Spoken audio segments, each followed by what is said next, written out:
Hello, नमस्कार, आदाब, सत श्री अकाल और अस्सलाम वालेकुम। मैं मोहम्मद अहमद काज़मी लेकर आया हूं आपका पसंदीदा कार्यक्रम आपके रूबरू।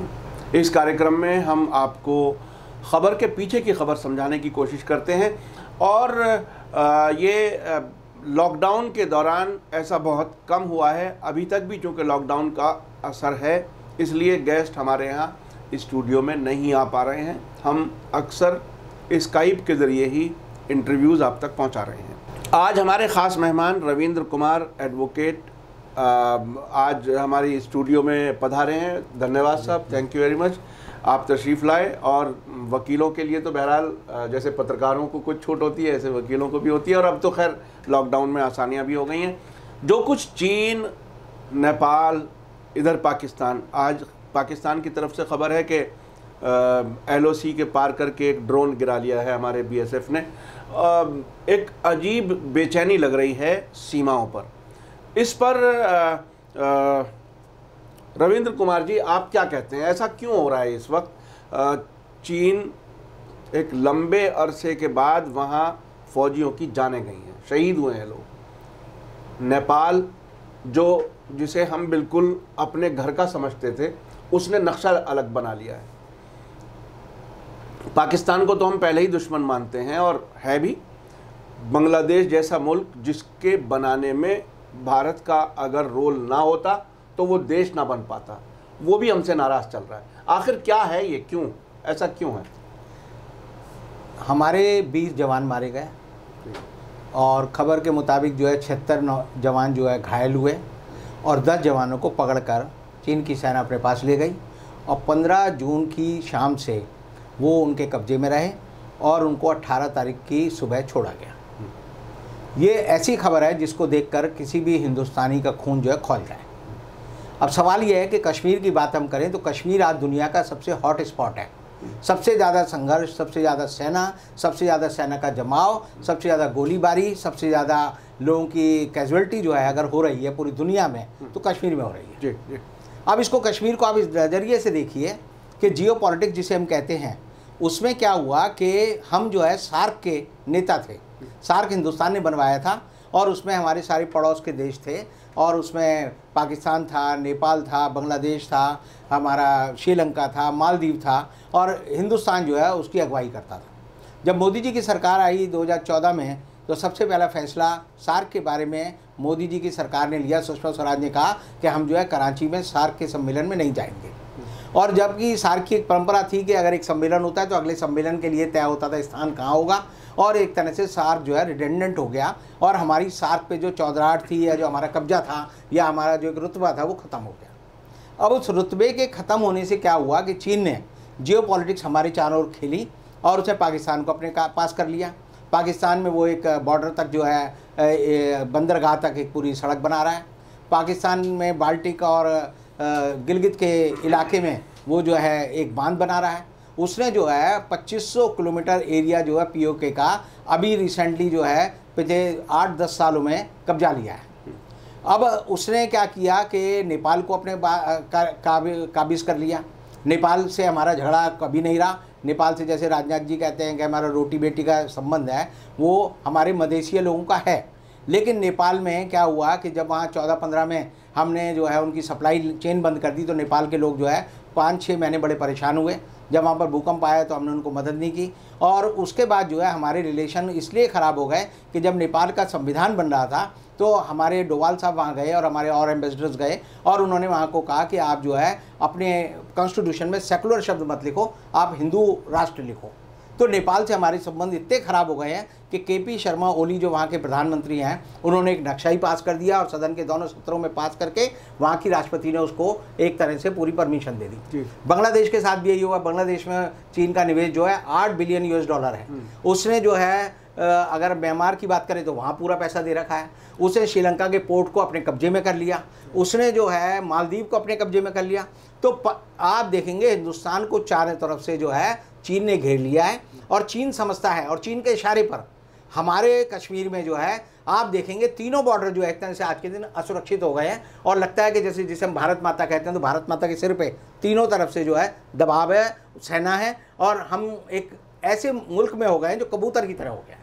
तो आप क्या कहते हैं, यानी सार्क हमने अपने हाथ से निकाल दिया जी। पाकिस्तान की जिद में। अब कुछ लोगों का ये कहना है कि ये आर्टिकल 370 हटने के बाद ये चाइना को मौका मिल गया, वो भी एक सोच है। तो क्या ये कुछ दूर अंदेशी की कमी है?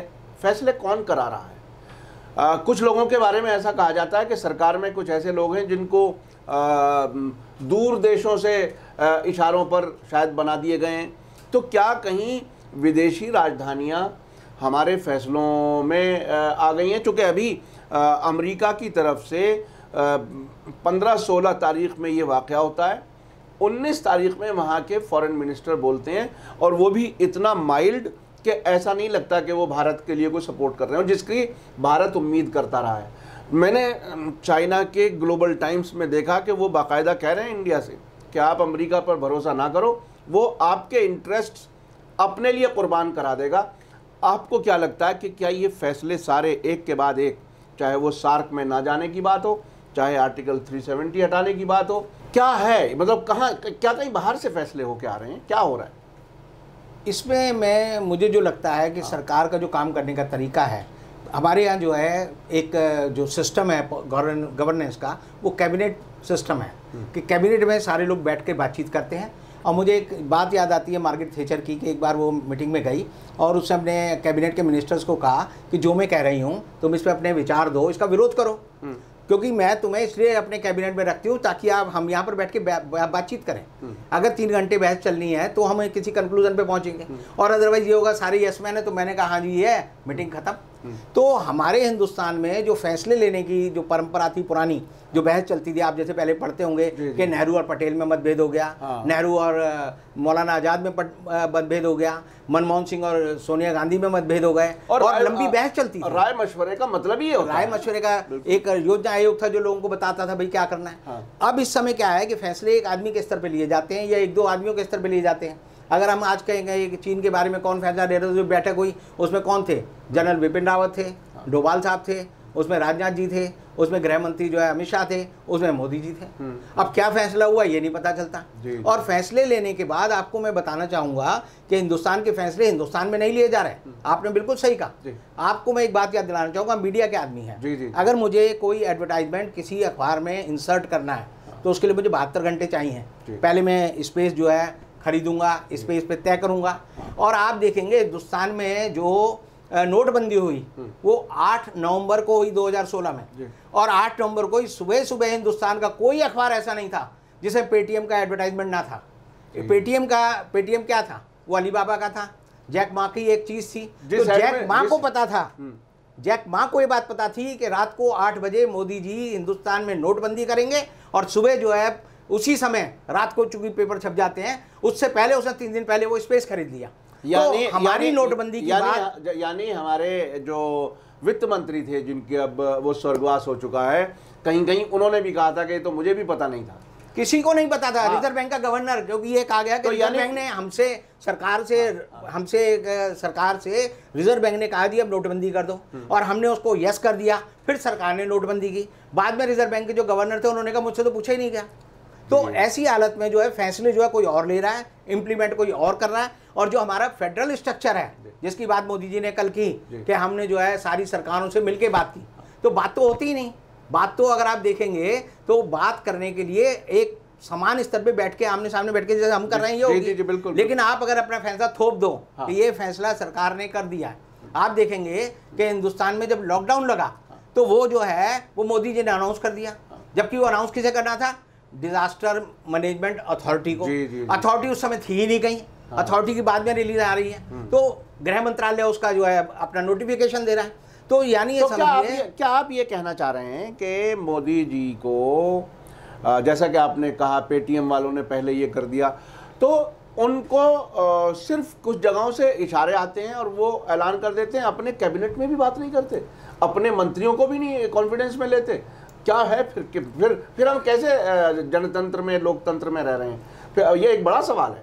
ये वाकई और मैं आपको बताऊं, जहां का इशारा मैं और आप हम जो समझ रहे हैं और हमारे देखने वाले भी समझ रहे हैं, मैं अपने एक पड़ोसी मुल्क के बड़े मंत्री को जानता हूँ। 1998 में अमेरिका के एक प्रोग्राम में मैं भी उसमें था जिसमें वो आए हुए थे, और मुझे उनकी बैकग्राउंड बहुत पहले से पता चल गई थी, और अब वो तीसरी बार विदेश मंत्री हैं उस मुल्क के।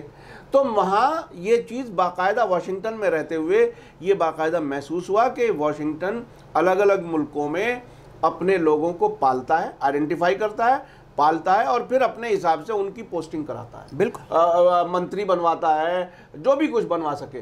और हमारे यहाँ तो बड़ी अजीब सी एक चीज़ हुई है ना। मैं तकरीबन 35 साल से जर्नलिज्म में हूँ। जिस तरह से विदेश मंत्री इस बार बने हैं, ऐसा विदेश मंत्री कभी नहीं बना कि ब्यूरोक्रेट फॉरेन सेक्रेटरी और उससे रिटायर होने के बाद फिर उसको विदेश मंत्री बना जाए। मंत्री पॉलिटिकल होता रहा है, ये पहली बार है। तो ये कहीं ना कहीं से कुछ है। तो आप अब इसमें अब क्या समझ रहे हैं कि देखिए, मैं चूँकि ज़ाहिर है इंटरव्यू में आपका कर रहा हूँ, लेकिन कुछ चीज़ें मैं अपने दर्शकों को बताता रहता हूँ कि देखिए, जब वो मुल्क किसी भी मुल्क में दोस्त के तौर पर आता है, वो दिखावे का दोस्त होता है, वो असल में तबाह करने के लिए आता है। तो आप इसको किस तरह से देख रहे हैं? क्योंकि हमारे बात मुड़ रही है, लेकिन बहरहाल इस पूरे जियोपॉलिटिकल सिस्टम पर, इस पूरे जिसमें भारत सबसे महत्वपूर्ण, सबसे बड़ा मुल्क है, इस पर आज ऐसी विपदा आई हुई है कि प्रधानमंत्री जी खुल करके एकदम कह रहे हैं कि हमारी किसी जगह पे कोई कब्ज़ा नहीं हुआ, हमारी किसी पोस्ट पे कब्ज़ा नहीं हुआ। जबकि लेह से जो खबरें आ रही हैं, हमने भी कई इंटरव्यू दिखाए, वहाँ लोग कह रहे हैं कि काफ़ी अंदर आ चुके हैं चीन के। आप इसको किस तरह से देखते हैं? हमारे मुल्क में अगर आप देखें कि आप लोगों से पूछें कि हिंदुस्तान का प्रधानमंत्री कौन है, तो लोग कहेंगे मोदी जी हैं। लेकिन बाकी चीजों पे भी आपको लगेगा मोदी जी हैं। हिंदुस्तान का विदेश मंत्री भी मोदी है, हिंदुस्तान का फाइनेंस मिनिस्टर भी मोदी है, हिंदुस्तान का जो लेबर मिनिस्टर है वो भी मोदी है। यानी हर मंत्रियों का नाम याद नहीं रहे लोगों को, मंत्रियों के शक्ल नहीं आती टीवी पे। जी जी, उनकी शक्ल इसलिए नहीं आती क्योंकि उनकी जो घोषणा करनी है छोटी से छोटी, वो उनका पीआरओ नहीं करता, मंत्री नहीं करता, सेक्रेटरी नहीं करता, मोदी जी करते हैं। और मोदी जी ने, आज मैं देख रहा था कि बिहार के लेकर वो एक योजना बना रहे थे, तो 470 योजनाएं मोदी जी जो है सरकार में आने के बाद आज तक 2100 दिन हो गए हैं उनको, उन्होंने घोषित कर दी हैं। लेकिन वो सारी योजनाएं कहीं नहीं है, सिर्फ कागजों में है, और उनके नाम बदलते रहेंगे, और एक आए और एक घोषणा रोज सुबह कर दी। तो ऐसी हालत में जो आपने मेन सवाल उठाया कि हिंदुस्तान में जो आज के दिन चीन का मामला है, आप कोई भी मैगजीन खोल के पढ़ेंगे, पता चलेगा चीन ने हमारी जमीन पे कब्जा कर लिया, हमारे इतने सैनिक मार गए। मोदी कहीं तो इस हद तक बताया गया, लेह से जो वहाँ के लोकल लोग हैं वो ये कह रहे हैं कि कहीं कहीं से तो ऐसी भी इंफॉर्मेशन है कि 20-20 किलोमीटर अंदर आ गए। अखबार छाप रहे हैं 62 किलोमीटर आ गए, जनता को पता है। वहाँ के लद्दाख के लोग कह रहे हैं, लेकिन मोदी जी ने कल क्या कहा? मोदी जी ने कहा 1 इंच जमीन पे नहीं आए। जी, यानी इतना तो आप सैटेलाइट से या मौके पे भी नहीं देख सकते कि मैं आपसे 1 इंच कितना दूर हूँ, जैसे फीता लेके खड़े हो। मोदी जी कह रहे हैं फीता लेकर कि 1 इंच बॉर्डर में वो नहीं आए हैं, एक हमारी पोस्ट नहीं ली है, हमारा कोई संघर्ष नहीं हुआ। तो मैं पूछता हूँ, ये जो 20 सैनिक है, ये आपस में शराब पी के लड़ मरे? या आप कहेंगे जो 76 लोग बीमार हुए या जिनको जो अस्पतालों में भर्ती हैं, वो आपस में लड़ रहे थे, चीन से उनका झगड़ा नहीं हुआ। और जिनको 10 को पकड़ के चीन ले गया, और जिनको बार बार आ रहे हेलीकॉप्टर से लिया, हेलीकॉप्टर से वो हमारे 10 जवानों को ले गए। उनके बारे में भी बड़ा दिलचस्प अंदाज में एक बात कही जा रही है, मैं अभी देख रहा था जी। रास्ता भूल गए थे, अब वो वापस आ गए। यानी अब भी ये एहतियात की जा रही है कि ये ना कहा जाए कि चीन ने हमारे फौजियों को कैदी बना लिया था। नहीं, कैदी नहीं बनाया। मैं उससे आगे बात कर रहा हूँ। ANI ने खबर दी और चैनलों ने खबर दी कि वो उनको एयरलिफ्ट किया उन्होंने उससे, हेलीकॉप्टर से। तो जो भटक गए आदमी उसको हेलीकॉप्टर से वो नहीं ले जाएंगे। उनके कब्जे में वो आदमी 72 घंटे रहे हैं। अब हमारा अभिनंदन जो पकड़ा गया, वो सिर्फ पाकिस्तान के कब्जे में 28 घंटे रहा। उसके बाद फिर हमारी फौज ने उससे इंटेरोगेशन की, क्या क्या पूछा देर से। तो ये जो 10 लोग हैं, इनसे कोई खबर नहीं ली गई, ये हुई है। लेकिन मोदी जी किसी वजह से चीन से डरते हैं, और वो चीन को क्लीन चिट देना चाहते हैं। और गलवान वैली जो हमारी है, उसके बारे में मोदी जी ने जो कह दिया, उसको पकड़ के चीन ने कह दिया कि गलवान वैली तो हमारी है। अच्छा, को वो कहेगा पनांग झील भी हमारी है। हाँ, अच्छा, कुछ लोग एक और बात कहते हैं कि ये जो गुजराती कारोबारी लोग हैं, चाहे वो अडानी हों और रिलायंस वाले अंबानी जी हों या और हों, उनका चीन से बहुत बड़ा व्यापार है। सबसे ज़्यादा पैसा जो है वो उनका लगा हुआ है या उनका कारोबार वहाँ से है। उस गुजराती व्यापारी जो है उसको नुकसान ना पहुँचे, इसलिए ये सारे हथकंडे अपनाए जा रहे हैं। या कुछ लोग अगर कहें कि झूठ बोला जा रहा है, क्या देश की जिसे कहते हैं टेरिटोरियल इंटीग्रिटी, जिस देश की एकता अखंडता, क्या कारोबार से छोटी हो गई है? क्या है आखिर? मतलब चूँकि जितना पैसा इलेक्शन के दौरान बीजेपी खर्च करती है, सबसे बड़ी पार्टी, सबसे रईस पार्टी के तौर पर है, वो बग़ैर चंदे के तो है नहीं। वो जो इलेक्शन बॉन्ड्स थे जिसमें ये कानून बना दिया गया था कि कोई पूछ ना सके, ऑडिट ना करे। तो ऐसी सूरत में क्या गुजराती व्यापारियों को फ़ायदा पहुंचाना ज़्यादा अहम है सरकार की तरफ से, या चीन के साथ, या चीन ने जो भी हमारे साथ ज़्यादती की है उसका खुल करके मुकाबला? पहले बीमारी को डायग्नोज करें, फिर उसके बाद उसका जवाब दें। वो क्या डायग्नोज के ही लेवल पर कह दिया जाए कि नेगेटिव है साहब, पॉजिटिव है ही नहीं? जैसे ही खबर आई हमारे 20 जवान मरे, तुरंत दूसरी खबर क्या आई कि BSNL और MTNL ने कहा है कि हम 4G के इक्विपमेंट जो है चीन से नहीं लेंगे। लेकिन जियो ने ऐसा नहीं कहा। जियो जो हिंदुस्तान की आज के दिन सबसे बड़ी कंपनी है, जिसे अभी 68,000 करोड़ रुपए का अपना जो रिलायंस ने जो कर्जा है वो सरकार को चुकाया है, तो जियो पूरी जो है चाइना से पे डिपेंडेंट है। जियो का सिम, जियो का हर चीज़, जियो का इक्विपमेंट, हर चीज़ जो है हुआई या चाइनीज़ कंपनी की आती है। तो जियो को नुकसान ना हो, ये सरकार की आज के दिन सबसे बड़ी प्रायोरिटी है। देश का सम्मान और देश का मान नहीं है। और मैं कहता हूं कि मोदी सरकार जितना बता रही है उससे 20 गुना ज़्यादा छिपा रही है। तो हमें जो खबर मिल रही है, हमें लगता है कि हम मूर्ख लोगों की तरह रह रहे हैं कि हम कहते हैं कि हमारी जगह पे कब्जा हो गया, हमारे प्रधानमंत्री जी कहते हैं कुछ नहीं हुआ। हम कहते हैं हमारे सैनिकों को मार दिया, वो कहते हैं हमने उन्हें धमका दिया। यानी कि सारी बात इशारों में हो रही है। और सरकार जो बोलती थी, आप देखेंगे गोधरा पे मोदी जी ने कहा हर चीज़ की प्रतिक्रिया होती है। जब पुलवामा में अटैक हुआ उन्होंने कहा हम जो है सर्जिकल स्ट्राइक कर देंगे। अब जो है चीन में हमारे ये लोग हो गए हैं, तो सरकार बिल्कुल कबूतर की तरह, मैं आज भी कह रहा हूँ, आंख बंद करके चुप बैठी हुई है। और चीन जो है गिद्ध की तरह हमारे कबूतर को खा रहा है। और सरकार के हाथ में मुझे लगता है आज के दिन किसी भी तरह का निर्णय लेने की हिम्मत, साहस या एक कहते हैं आत्मसम्मान नहीं बचा है। ये बहुत बड़ी बात कही है आपने। चूँकि सोशल मीडिया पे ज़्यादा लंबी बात नहीं हो सकती, इसलिए रविंद्र कुमार जी आपका बहुत बहुत शुक्रिया। आपने कई पहलुओं पर निशानदेही की, और ख़ास तौर पर ये जो विदेशों से फ़ैसला हो करके अगर ऐसा हो रहा है तो ये बहुत ही ख़तरनाक है।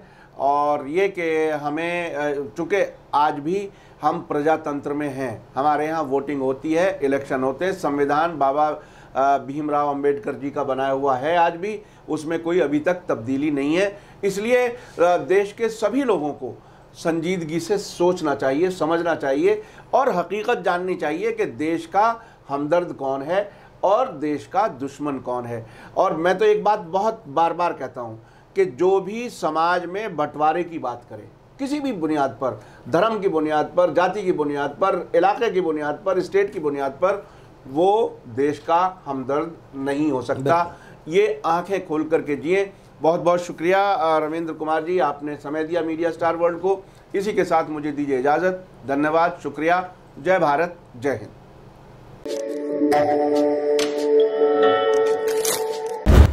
मीडिया स्टार वर्ल्ड के और वीडियो देखने के लिए हमारे चैनल को सब्सक्राइब करें और सीधे नोटिफिकेशन पाने के लिए बेल आइकन दबाएं। और अगर हमारी खबर सच्ची और अच्छी लगे तो अपने व्हाट्सएप, इंस्टाग्राम, फेसबुक और ट्विटर अकाउंट पर ज़रूर शेयर करें।